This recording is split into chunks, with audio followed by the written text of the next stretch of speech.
My brother Simon had always wanted to join the Merchant Navy from a very young age. His father was a marine engineer in the Merchant Navy, and he was in it for many years, but unfortunately he was tragically killed when Simon was only 6 years old, and it left quite a mark for Simon. He wanted sort of a reminder of his father, something that brought him closer to his father. So it was always from an early age we knew that was what Simon was going to do. He was going to go off, he was going to join the Merchant Navy, he was going to be a marine engineer just like his father. So Simon then went to college at 17, studied, and then he joined the Merchant Navy and worked deep sea for 3 to 4 years. He loved it. He travelled the world. He enjoyed the lifestyle there.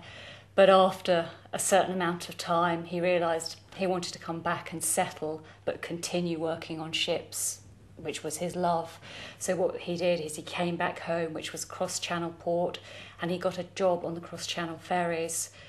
And he loved his life. He loved working there. He was respected. He had a good job. He loved the camaraderie of it. But something changed, something happened. When he got to his early 30s, we noticed a real change in Simon's behaviour and his attitude. He suddenly became quieter, more introverted and depressed. And he was deemed that he was not fit for work anymore. He was what they described as clinically depressed at the time and couldn't really remain in the job that he did love.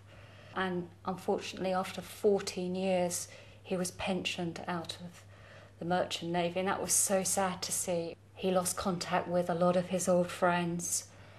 He became more withdrawn with his family, and then he started to get into debt. So there we were faced with a chap who had nothing. He had one bag of possessions. He had no money. He had no assets. We knew that he couldn't hold down a job, yet we knew he had been this amazing, qualified marine engineer with a chief's ticket.